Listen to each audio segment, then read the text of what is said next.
ऐसी कला जो चित्र व्यवस्था पर बल देता है, एक सामान्य भाषा में इसको कहते हैं। लेकिन इसकी एक परिभाषा दीजिए, चूंकि एक जब आप सिविल सेवा की तैयारी करते हैं तो उसकी एक परिभाषा हमेशा एक स्टैंडर्ड होना चाहिए।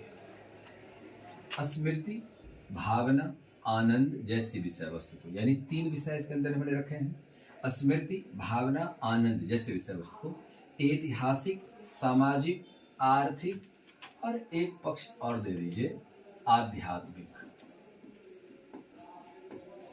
हम यदि किसी आध्यात्मिक चित्रों को भी स्मरण करते हैं कि रूप होगा ऐसा, आध्यात्मिक पक्षों की अभिव्यक्ति को ही चित्रकला कहा जाता है। हम जो बोलते हैं उसी प्रकार से चित्र एक अभिव्यक्ति का माध्यम है। हम वो चित्र बनाते हैं, लेकिन जिस चित्र के भीतर में यह गुण समावेश होना चाहिए, स्मृति, भावना, आनंद जैसे विषय वस्तु को ऐतिहासिक, सामाजिक, आर्थिक, आध्यात्मिक पक्षों की अभिव्यक्ति को ही हम चित्रकला कहते हैं। ठीक है, अभिव्यक्ति को चित्रकला कहा जाता है। यह 4 प्रकार का होता है। अब ये चारों में यह चीज समाहित होना चाहिए, इसी को हमें वर्णन भी करना है। प्रथम है, ये 4 प्रकार का होता है। प्रथम है भित्ति चित्र, जो भीत पर, दीवाल पर, मकान पर, गुफा पर, प्रवेश द्वार पर हम इसको बनाते हैं, वो भित्ति चित्र पे लिए जाते हैं, यह अंकित होता है। द्वितीय चित्रपट, पहले भित्ति चित्र उदाहरण अजंता चित्रकला, एलोरा, बाग गुफा, मधुबनी पेंटिंग, ये सब दीवार पर भी बनाए जाते हैं। द्वितीय चित्रपट जो होता है ये वस्त्र पर, इसको व्यावसायिक रूप हम देख सकते हैं। वस्त्र, चर्म, यानी कोई चमड़े की थैला है या उस पर विषय वस्तु पर बनाते हैं, तो चमड़े का थैला जब सामान्य है, जब हम चित्र बना देते हैं तो उस चमड़े के थैला को भी, चमड़े की वस्तु को भी सुंदरता बना देता है। तो चित्रकला वह एक आवरण ऐसा बनाता है जिसकी सुंदरता में निखारपन आ जाता है।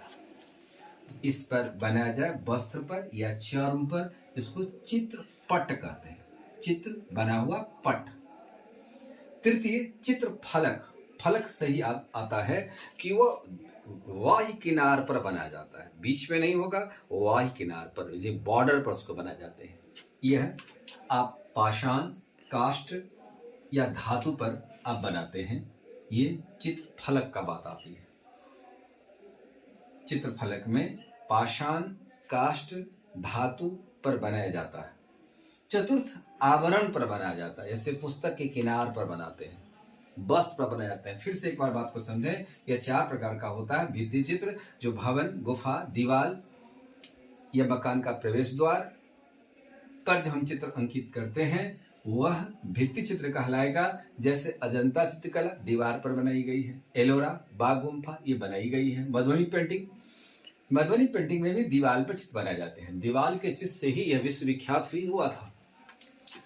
द्वितीय चित्रपट यह वस्त्र और चर्म पर बनाए जाते हैं। तृतीय चित्र फलक जो पाषाण, काष्ठ, धातु यानी किसी ऐसे मजबूत चीज पर बनाया जाता है, इसका रंग स्वरूप में बदलाव आ जाती है। चतुर्थ लघु चित्र जिसमें आवरण, पुस्तक यानी आवरण हुआ जो बीच में ना होकर के चारों किनार पर, यानी दोनों किनार पर कम से कम या चारों किनार पर ऊपर की ओर से यह बनाया जाता है। इसे पुस्तक का, जैसे आप सुंदरता बढ़ाते हैं, पुस्तक के बीच में नहीं होगा, पुस्तक के दोनों किनार पर हो सकता है। वस्त्र पटक पर बनाए जाते हैं। तो इस प्रकार से यह आज वर्तमान में व्यावसायिक माध्यम का भी वैश्वीकरण के दौर में आ चुका है। चित्रकला जीविका का भी साधन बन सकता है, रोजगारी को भी दूर कर सकता है, और जिस किसी समाज के भीतर में चित्रकला पर बल दी जाती है वह समाज में अशांति का वातावरण नहीं रहता है। चित्रकला के प्रेमी हिंसात्मक प्रवृत्ति को त्याग देता है, इसलिए यह आज वर्तमान में यह अनिवार्य भी है, यह हॉबी का विषय वस्तु भी है। जीवन में यदि हम इसे अपना लेते हैं तो अपने समाज को, अपने इतिहास को, राजनीति को, आर्थिक को, स्मृति और भावना में हम हमेशा संजोए रखते हैं। जो हमारा मौलिक कर्तव्य, भारतीय संविधान में मौलिक कर्तव्य में भी बात कही गई है कि ऐतिहासिक तथ्यों को हृदयगम्य करें। हृदयगम्य करने के बाद जो भावना की तरलता आती है, उसका जो तरंग पैदा होता है, उसका उद्भेदन की एक कला है। इसी कला को ही हम चित्रकला के नाम से जानते हैं। तो उसके अंग ये 6 अंग होते हैं, ये 6 अंग चित्र के अंदर होना चाहिए। बनाने के टाइम में बड़ी ही बारीकी से बात को ध्यान में रखा जाता है, सूक्ष्मता से उस चीज को आपको फलक पर लाने का कार्य होता है। पहला रूप भेद। यदि चित्र में सारा अंग, सारा विषय वस्तु समान हो जाए तो चित्र कभी अच्छा नहीं लगेगा। इसलिए चित्र में देखा जाता है कि आकृति जो है उसकी और समान होनी चाहिए, कहीं बड़ा कहीं छोटा, ये आकृति होना चाहिए। कहीं यदि छोटा है तो कहीं बड़ा आकृति उसकी सुंदरता को बढ़ा देता है। चित्र में सौंदर्यता से भरपूर हो, इसलिए असमान यानी समान नहीं होती है आकृति, इसकी असमान होना स्वाभाविक है। अच्छे चित्र की पहचान असमान होना चाहिए। यह स्पष्ट, स्वाभाविक और सुंदरता, ताकि वो स्पष्ट रूप से इस बात को क्लियरेशन करेगा कि हम जो चित्र बना रहे हैं भावना या संवेदना से, वह दृश्य पलक पर उपस्थित किया जा सकता है। दूसरा आता है प्रमाण, जिसकी लंबाई, चौड़ाई, क्षेत्र यथार्थ रियलिटी में होना चाहिए। लंबाई, कितनी लंबाई बना रहे हैं, उसकी चौड़ाई क्या होनी चाहिए, जिससे पूरा उस समागम हो सके, उसका क्षेत्र को निर्धारण किया जाए। जैसे नदी बनाते हैं तो नदी का पानी प्रवाहित होता है, तो प्रवाहित पानी को दिखाना होता है। समुद्र का बना रहे हैं तो उसमें ज्वार भाटा लहर को दिखाना पड़ता है, ताकि वो समुद्र क्लियर होता है। पर्वत दिखाते हैं, पठार दिखाते हैं, तो पर्वत और पठार की सपाट और उसके नुकीले क्षेत्र को दिखाना होता है। तो यह चीज ये इंगित करता है कि हाँ, हमने जो चित्र बनाया है वह इस बात का विषय वस्तु को प्रूव कर रहा है, प्रमाणित कर रहा है। तो दूसरा बात प्रमाण होना चाहिए। रूप भेद में आकृति और समान है, प्रमाण में उसकी रियलिटी को स्वीकार किया है, यथार्थ बिंदु पर आधारित होने से मैंने यहाँ पे यथार्थ शब्द को जिक्र किया है। दूसरा भाव। भाव जो होती है अनुभूति, अनुभूति हम दो प्रकार से ग्रहण करते हैं किसी विषय वस्तु का। एक होता है प्रकट, एक होता है अप्रकट। तो प्रकट और अप्रकट दोनों रूपों से हम उसको स्पष्ट करने का कार्य करते हैं, तो इसको कहते हैं भाव। लावण्य, लावण्य होता है कि वह ही सुंदरता दिया दिखाया जाता है। यदि चित्र मुझे खींचा नहीं, नयन सुख नहीं दिया, नयनाभिराम नहीं दिया, तो चित्र का फिर उतना प्रशंसा नहीं होता, उसकी सौंदर्यता की कमी आ जाती है। तो वही सौंदर्य लुभावनापूर्ण, अट्रैक्टिव हो, जहाँ नयनाभिराम, नयन सुख मिल सके। जब नयन सुख मिलता है तो मस्तिष्क के अंदर वह स्मृति की भावना को पैदा करता है। सादृश्य में अगला है पांचवा, सादृश्य। इसमें मूल वस्तु की आकृति बनाई जाती है, और मूल वस्तु की आकृति, जैसे हम किसी चीज आकृति को नकल करते हैं, हम प्रकृति से किसी वस्तु को लेकर के नकल करते हैं, तो उसमें उसकी समानता होनी चाहिए। जैसे प्राकृतिक दृश्य उगता हुआ सूरज अरुणोदय रूप में हम लेते हैं, तो उस समय की जो वेलाएं हैं उसको एक नकल ऐसा हो ले कि हाँ प्रातःकालीन सुबह का मौसम है, पक्षी चहचहा रही है, पेड़ पौधे के दृश्य बना करके भगवान सूर्य का हम आगमन करते हैं। तो इस प्रकार से आदित्य की आगमन का हम सूचना प्राप्त करते हैं। तो ये समानता, यहाँ उससे इक्वलिटी हो, जिस चित्र को बनाते हैं उसको आप नकल करते हैं, उसमें इक्वलिटी होना चाहिए, यहाँ इक्वलिटी है। वर्णिका का मतलब हुआ कि मिश्रित बहुत सारे रंगों का मिश्रण। एक ही रंग से यदि हम बनाते हैं चित्र देखने में अच्छा नहीं लगेगा, न ऊपर के बातों से स्पष्ट हो पाएगा, इसलिए मिश्रित रंग, विभिन्न प्रकार के रंगों का इसमें इस्तेमाल करता है। और रंगों का समायोजन कहाँ पर किस रंग को भरे, यह आपकी दक्षता पर निर्भर करता है, आपके अनुभव पर निर्भर करता है, आपके ज्ञान पर निर्भर करता है। यह चित्रकला के ये 6 पार्ट हैं। जब आप चित्र बनाते हैं ये 6 गुण उसके भीतर होना चाहिए: रूपभेद, प्रमाण, भाव, लावण्य, सादृश्य और वर्णिका। बात यहाँ क्लियर है? अब इसे प्रागैतिहासिक काल का यह क्या चीज आता है, और दूसरा ऐतिहासिक का, 2 काल की यह हमारी चित्रकला पहले यह प्रस्तुत हुआ है।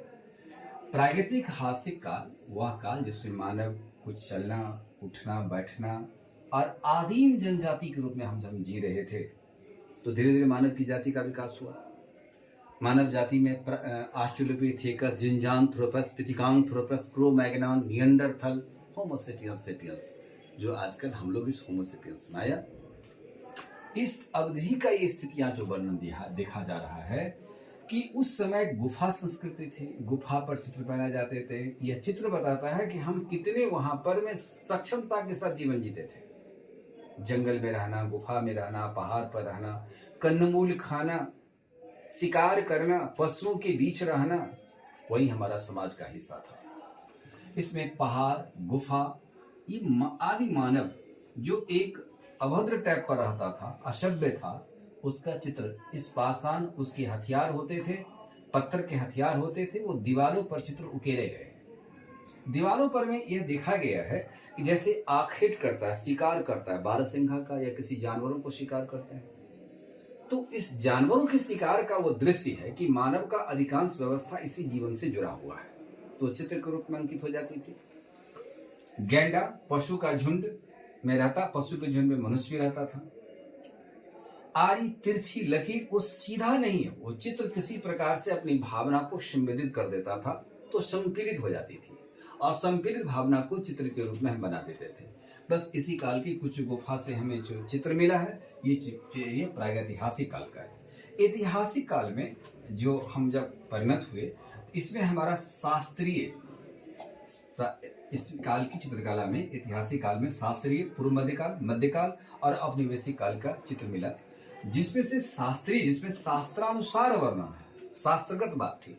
हम जो इसमें धर्म को अपनाए थे, उस धर्म के अनुसार ही हमारी नीतियां चलती थी। तो इसकी विशेषता में था कि इसमें कामसूत्र की 64 जो कलाएं, 64 कलाएं को कामसूत्र के रूप में कहा गया। वैज्ञानिक इसकी विशेषता देखिए, इसकी क्या विशेषता थी इस शास्त्र चित्र का, ये इसको कामसूत्र की 64 कला माना गया, वात्सायन की। वैज्ञानिक सिद्धांतों पर उद्धृत होती थी, भित्ति चित्र पर बनाया जाता था, यह धार्मिक और लौकिक होता था, यानी धार्मिक रूप से हम उसको पसंद करते थे, और जो लोकोपचार में आता था उसको हम चित्र में अंकित करते थे। प्राकृतिक सौंदर्य के रूप में वर्णन की जाती थी। प्रकृति को जब हम लोग देखते थे, प्रकृति में समाहित हो जाते थे, तो उसमें हम नृत्य, गान, जुलूस, ये जो कुछ झुंड में रहना, इस सब चीजों में प्रचलित व्यवस्था लाया गया। समाज में प्रचलित था वेशभूषा, खान पान, जो हमारी साज सज्जा होती थी, इस साज सज्जा को हमने चित्र के द्वारा अंकित किया। ये अलंकार परंपरा, केश विन्यास, केश को भी हमने कंघी शब्द का भी हमारे साथ इस्तेमाल हुआ, उसको हमने यूज किया, और केश का विन्यास होता था, केश समरा हुआ होता था। लेकिन ऑस्ट्रेलोपिथेकस का जो मानव था, उस समय में हमने उस चीज का इन्वेंशन नहीं किया था। वो पत्थर के हथियार के तय में तो बनाया नहीं था, थोड़ी सी मानव जीवन अलग जीवन में आता है। अब इस शास्त्रीय व्यवस्था की भी विशेषता के साथ देखें, इसमें इसका जो केंद्र था वह आपका जोगी मारा, जैसे मानव पाला साक्ष्य मिला वहां पर में, जैसे मानव, हाथी, सार्क मछली, उसका रंग में लाल, काला, पीला रंग का इस्तेमाल, 3 रंग का इस्तेमाल इस समय में हुआ। अजंता चित्रकला में चैत्र गुफा, 25 विहार, भित्ति चित्र बहुत ही बेहतरीन तरीका से प्रदर्शन की गई है कलात्मक में। यह टेम्परा विधि का इस्तेमाल इसमें होता था। टेम्परा विधि में होता था कि सीमेंट को प्लास्टर को सुखाने के बाद, तब उसको साफ सुथरा करने के बाद उसमें चित्र को अंकित की जाती थी। ये इसको टेम्परा विधि कहा जाता है। इसमें लाल, पीला, काला रंगों का इस्तेमाल इसके भीतर हुआ, यानी रंग की संख्या इसमें बढ़ी। अब इसके बाद एलोरा में गुफा में भी आप देखते हैं, तो एलोरा गुफा में भी यह चीज हाथी, मछली और पुष्प का तोड़ती हुई महिलाएं, ये इसका दृश्य है। यानी थोड़ी सी समय का आधार बदलता चला गया, जिसमें चालुक्य वंश के शासकों ने भी आगामी बादामी चित्रकला शैली को आगे बढ़ाया। इसमें ब्राह्मण और बुद्ध धर्म से जुड़ा हुआ ये बात का वर्णन की गई। अब एक बात और था कि अजंता में होता था कि पशु, पक्षी, पुरुष, लता पता, राक्षस और उसके बाद अप्सरा, बुद्ध, परम पाणी, बुद्ध की जातक कथाओं पर आधारित यह बात की वर्णन है। इसमें सबसे अधिक बेहतरीन जो अजंता चित्रकला में है, एक महारानी है जो दुनिया को छोड़ रही हैं, आंख बंद है, परिजन चारों ओर खड़े हैं, शोकाकुल अवस्था में है, और उसी में महाभिनिष्क्रमण का दृश्य भी बुद्ध के साथ है, जहाँ सुजाता उनको खीर दे रहे हैं और वो खीर को ग्रहण कर रहे हैं। 7 कदम बुद्ध चले हैं, 7 कमल उसका दृश्य को अंकित किया गया है। अजंता चित्रकला में 16 गुफा नंबर जो है वह सबसे अधिक मार्मिक चित्र है। वह सांकेतिक करता है और बुद्ध के जीवन की क्रियाविधि को अपने आत्मचिंतन का केंद्र बनाते हैं। यह चित्र एक इतिहास की धरोहर के रूप में भी जानी गई है। प्राचीन भारत के इतिहास के स्रोतों में भी चित्रकला वो स्रोत को ही उपलब्ध नहीं किया, बशर्ते उस समय की मानव का चिंतन, उसकी जो आध्यात्मिक व्यवस्था था, उस सामाजिक जो स्थितियां थी, आर्थिक स्थिति की जो हमारा समाज जो बढ़ रहा था, इन तमाम तत्वों का समावेश इस चित्र के माध्यम से किया गया है। अब इसी को अब दूसरा पूर्व मध्यकाल की ओर चलते हैं। चित्रकला पूर्व मध्यकाल की विशेषता क्या थी और मध्यकाल तक उसमें आ जाइए क्या विशेषता थी। तो पूर्व मध्यकाल के देखिए, इसकी सबसे बड़ी विशेषता इस काल की थी कि लघुपट चित्रण था, या ग्रंथ पर आधारित चित्रण की गई। ग्रंथों में जो हमारे देवी देवताओं का जो चित्रण है उसकी चित्रण आई, परंपरा को विकसित की गई। उस समय में हमारे पास जो तारपत्र था, जो ऋषि मुनि अपनी शास्त्र को तारपत्र पर लिखते थे, तो तारपत्र पर उगाया जाता था, कपड़े पर उगाया जाता था। फिर बाद में जब कागज आया तो कागज पर लिखने की बात आई। या जौनपुर, मथुरा, वृंदावन, कन्नौज, ब्रज संस्कृति, जो लोक संस्कृति का रूपरेखा निर्माण किया। इसमें पाल शैली का विकास हुआ, जिसमें ब्रजियान शैली की बल दी गई थी, बुद्ध धर्मपेक्षा का ब्रजियान। पश्चिमी शैली में जैन प्रकृति से जुड़ा हुआ व्यवस्था बना। मार्कंडेय पुराण, दुर्गा सप्तशी के चित्रों को दर्शन किए गए।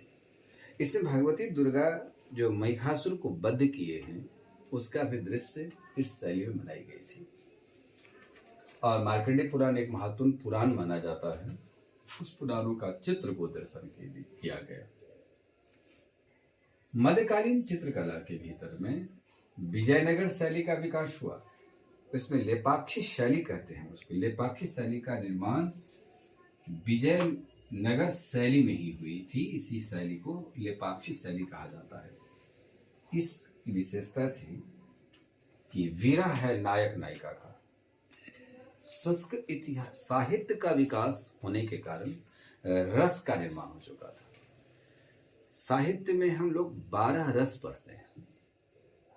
इसमें श्रृंगार रस जो है, श्रृंगार रस शैली की प्रधानता इसमें रखा गया है, जिसमें नायक और नायिका की विरह की चर्चा ही है। हालांकि उस समय के समकालीन शासकों में हालांकि इस विरह शैली में मेघदूतम कालिदास ने भी लिखे हैं। महाकवि विद्यापति भी कृष्ण और राधा के बीच में वो विरह का चित्र किए हैं।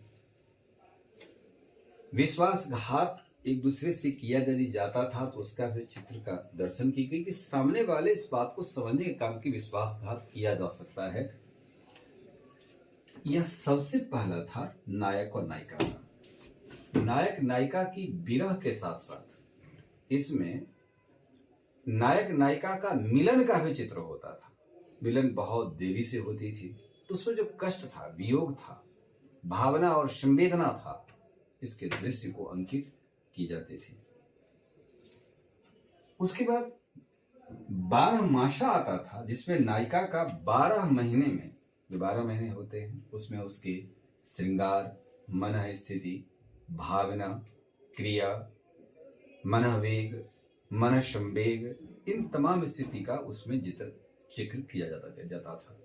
तो चित्र को हम लोग उससे आकर्षित होते थे कि नायिका की मन स्थिति को समझने का कार्य करता था, तो उसको हम लोग चित्र के रूप में अंकित करते थे। तीसरा आता है रागमाला, जिसमें राग शैली, जिसमें भैरवी शैली का विकास हुआ, जिसमें राग विभिन्न प्रकार का धीरे धीरे आगे ही बढ़ाया। तो राग भैरव में भगवान शंकर को दिखाया गया तपस्वी के रूप में है, और एक बाघंबर पर वो बैठ करके तपस्या में तल्लीन है, एकांत अवस्था में है। वह किसी पत्थर पर बैठकर, ये पहाड़ पर बैठकर तपस्या में तल्लीन है। यह दृश्य को इस रूप में इसकी विशेषता थी। अब इसके बाद आता है, इसी के बाद वो धीरे धीरे क्षेत्र के जो शासक हुए, तो क्षेत्रीय शैली का निर्माण हुआ। इसमें दक्कन शैली, मालवा शैली, विजयनगर शैली, मुगल शैली, बीकानेर, जयपुर शैली, जोधपुर शैली, किशनगढ़ शैली, कोटा शैली, इस स्थान विशेष की शैली का निर्माण हुआ। तो यह था ये पूर्व मध्यकाल। ये आ गया मध्यकालीन। मध्यकालीन में आपका मुगल काल के समय में, यानी बाबर से लेके शाहजहां तक का जो शासन है, इसमें चित्र शैली की विशेषता रही।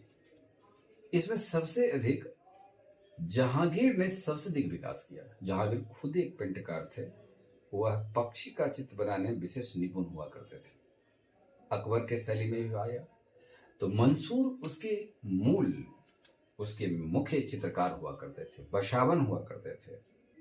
ये राग दरबारी थे, राजा के संरक्षण में थे। लेकिन मुगल काल जब औरंगजेब के समय से, जब औरंगजेब की शासन आती है, चित्रकला को साफ खत्म कर दिया। डाउनफॉल ऑफ मुगल एम्पायर में ये चित्र शैली का विकास साफ खत्म हो जाती है, कोई संरक्षण नहीं दिया। उसी समय में वहां के कलाकारों ने कुछ स्थानीय स्तर के कलाओं में जुड़ता चला गया। जो कभी मुगल दरबार का शोभा देता था तो स्थानीय कलाकार उस क्षेत्र में काम करने लगे। लेकिन कितने लोगों को रोजगार मिलता, सवाल यहाँ खड़ा था। कितने लोगों को रोजगार मिलता? इस रोजगार व्यवस्था को पूरा करने के दृष्टिकोण से अब यहाँ आया कि औपनिवेशिक काल आया। औपनिवेशिक काल ब्रिटिश शासन काल में आया था, जिसमें पटचित्र कला जो उड़ीसा में विकास हुआ, पिथौरा चित्रकला का विकास हुआ, मधुबनी पेंटिंग का विकास हुआ। तो मधुबनी पेंटिंग लोक चित्रकला में माने जाते हैं। इसी प्रकार चित्रकला पटचित्रकला उड़ीसा में हुआ, पिथौरा चित्रकला में हुआ था। जो पटचित्रकला जो उड़ीसा में है, वहाँ पुरी के आसपास की कला का विकास, भगवान जगन्नाथ कृष्ण की लीलाएं, उनके मौसी की कथाएं, ये पूरा उस बातों की वर्णन का द्योतक था। ऐसी कला का विकास हुआ। पिथौरा चित्रकला में ईश्वर से इबादत, ईश्वर से अपना जो आवेदन करते हैं, आरजू करते हैं, उस कला का विकास हुआ जो आध्यात्मिक पक्ष को दर्शाया। फिर फर्श चित्रकला का हुआ, इसमें रंगोली हम लोग बनाते थे, रंगोली बनाकर अपना चित्र को प्रदर्शित करते थे। ये नीचे की बात मा जाती थी। ये औपनिवेशिक काल विकास हुआ। औपनिवेशिक काल ब्रिटिश शासन काल के बाद जो आया है, उसमें इस कला का विकास होता चला गया। अब इसी प्रकार पटना कलम का जो विकास हुआ है, तो वो पटना कलम औपनिवेशिक काल और ब्रिटिश काल के बीच की संक्रमण अवस्था मानी जाती है, जब कलाकारों को संरक्षण नहीं मिला। इसी पटना में रहकर उन कलाकारों को संरक्षण मिला और ये लोक कला के रूप में विकास हुआ। प्रतिस्पर्धाएं बढ़ी और उम्दा व्यवस्था लाया गया। मानव जीवन से संबंधित चित्रों को चित्र पाने लगी। जैसे अब मछली का पटना कलम लघु चित्र में आता था, हाथी के दांव पर बना जाता था, लोगों की व्यवसाय से जुड़ा होता था। इस प्रकार से पटना कलम शैली का विकास हुआ। लेकिन मधुबनी पेंटिंग रामायण काल से, आदि ऐतिहासिक काल से चलती आ रही है, जो विश्व विख्यात है। अब हम लोग आगे आगे इसी प्रकार से इस चित्र शैली में पटना कलम, पाल कला, मधुबनी पेंटिंग को फिर अलग से हम लोग इसकी चर्चा करते करेंगे।